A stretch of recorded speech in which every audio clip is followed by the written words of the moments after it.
Welcome back. Today I really want to get the body just put onto the frame. Just lay it on there and then we can start figuring out the bolts and whatnot. And we'll see if we can accomplish that. You can see it's almost 1 o'clock because I've been spending the most of the day picking up my new project, which I'm really happy about. And I'm gonna show you that in a video tomorrow. So you'll have to wait a little bit for that. Speaking of that, I'm not really sure exactly how my winter holiday here is looking. I think I'll be back a few days between Christmas and New Year's, but then there will be a bit of a gap. We'll see exactly how it works out. I can tell you more when I have more information. But anyway, as I said, we don't have much time here, so we really need to fix the body mount. I have gotten a body bushing kit here with bolts and everything, so that's all good. So yeah, let's just hustle and fix that body mount so we can get the frame in under here.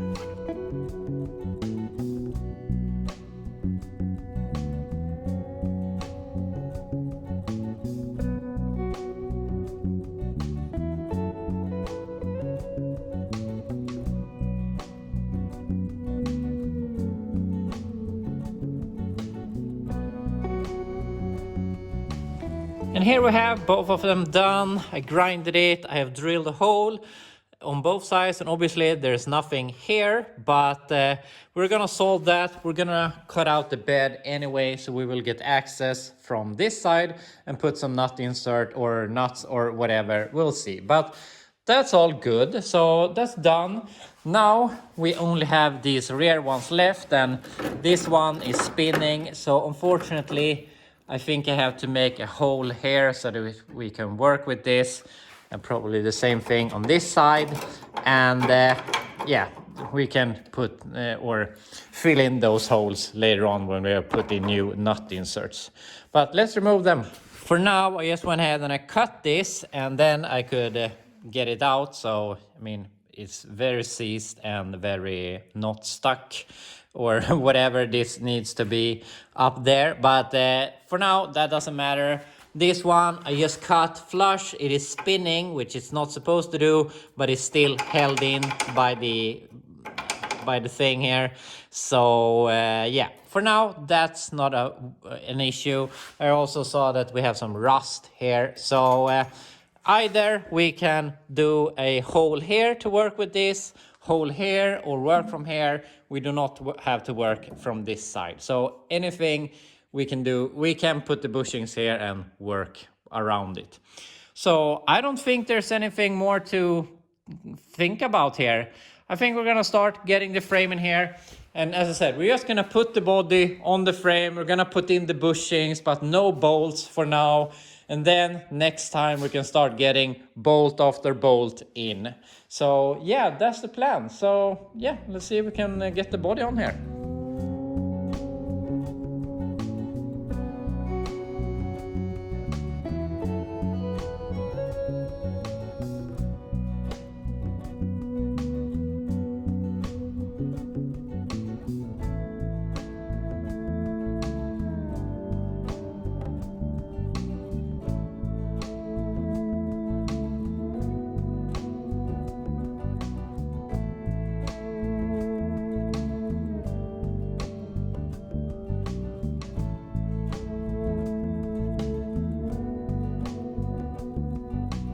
Maybe not the smoothest body install ever, but we have the body on the frame, and it is technically kind of bolted in place. These two threaded holes here are the only threads we have. So I have just took some bolts and threaded them in by hand basically. So it is somewhat where it wants to be. And I thought there was supposed to be nut inserts here, but it feels like you're supposed to put nuts in there because there was nuts included in the body kit. And a fun thing, because you get this nice chart of where everything goes, A bushing, a B bushing, C bushing, And that's all good, but nothing tells you that this is a B bushing, or no numbers, no nothing. So even though you have a great chart, you can't refer to it, since it basically doesn't tell you which one goes where, because it's not mentioned on them.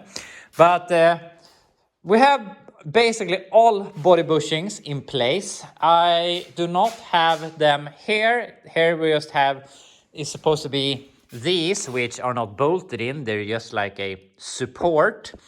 And the same thing, I do not have the body bushings here because I forgot them, but we have them back here, and I said it's not bolted down, it's just sitting on them. But the body is on the frame and sitting there. And we have a bit of an, I'm not gonna say an issue, but we have a bit of space here, and you can push it down like this.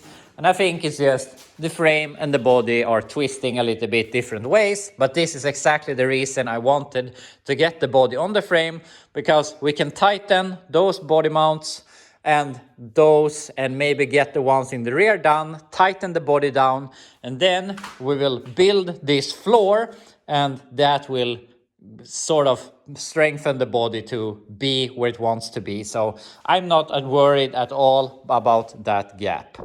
So that's all good. I had to cut out a little bit here for the transfer case, and I was thinking that I would have to cut more, but I feel this is going to be pretty easy. And I was worried about the transfer case, but since we have to build a shifter tower, basically, we still have to make this angle, so it's not really much more work to get around the transfer case anyway. So that's all good. Here I had to cut a bit into the support here, and I tried to cut this, but it is aluminum, and I saw that it was starting to throw sparks, so there's some sort of metal sleeve or something in here doing something. So I didn't dare to cut it off, so I had to take something and seal that off with. So that was kind of stupid, but I was hoping to get away with cutting this instead of the floor. So transfer, or the transfer case tunnel, or whatever, transmission tunnel, I'm not worried about. We can fix that without an issue. So we'll get to that. But now also we can start thinking about making this thing drivable again, because we can bolt the body down, we can put in the pedals and the steering column, and obviously we hook up the steering column here and the pedals and booster and whatnot. Then when we want to remove the body, we can just take the master cylinder, take it off, take it to the side, loosen here, and we can just lift the body back up again. So the next time we work on this thing, we're definitely gonna work towards getting it. I wanna bolt the body down firmly, but after that, I wanna work towards getting it drivable. And you know that I always talk about do the things that keep you motivated. And I gotta say, I have had some struggles with motivation through this project, especially when I was working on the firewall. But now, having the body on the frame, seeing the vehicle again, the vehicle I'm creating, it really brings up the motivation a lot, I can tell you that. So that's fantastic. I really want to keep on working with this thing now. It makes the biggest difference. And speaking of biggest difference, if you remember, I built this thing with airbags in the rear. So now I want to take out the air and see how low it gets. So I've been wanting to do this for a very long time, basically since I put the airbags on it, and obviously I've seen the frame being at its lowest point, but without the body it doesn't really tell you anything. And I don't think it's gonna be super low, because it is going to lay on the original bump stops, because I didn't want it to be slammed. I want it to be usable, but my kids really wanted to go with the airbags, so I gotta say, I did it only for them. So we're gonna see now how low it can get. It's actually quite low. It tucks the wheel really nice. I mean, the wheel arch opening is just at the rim, so it's not super low, but it is low enough, I would say. Maybe it's gonna sag a little bit more over time, but we have a bit of a rake upwards towards the front, and we have cut coils in the front. It's cut 2 turns, and I have these springs in my 64 Chevelle I worked on last summer, and I removed them because they became too low with the small block engine, but this engine is a lot lighter, and I think the transmission is lighter, or the equivalent. So it might be perfect with these coils, I hope so. And obviously we need to put on fenders, hood, core support, radiator, fluids. So it's definitely gonna go down a bit in the front, which is gonna level it out a little bit. So I think it's gonna look really, really cool. And as I said, I didn't want it to be slammed. I wanted it to be a driver, and if we can put some air in the bags, go up 2 inches or something, still have a nice tuck and be able to drive like that, I'm gonna be super satisfied. So yeah, this looks really, really cool. And speaking of getting more motivation to work on this thing, now I really want to get out and drive this thing. So yeah, that's where we're at. I'm really, really happy with our progress here. So I'm gonna think about if there's anything more we can do here before the day is over. So I've gone ahead and I forced the body down here, and I put in the most forward bolts here. So now it is bolted in place. Technically it can't go off the frame. I haven't tightened anything because I want to be able to move it around, but since we have those bolts and those, it can't move around all that much, so we're basically in place. And before we go too much further, I want to get these bolted in place. And we have a problem with these bolts, or these bushings, because if you look here, you can see that depending if it's a coupe or a convertible, you have different bushings. The coupe is supposed to have these solid, as they call, solid cushion, and the convertibles is supposed to have a regular bushing, the same one we have here and here. It says nothing about 4-door or El Camino.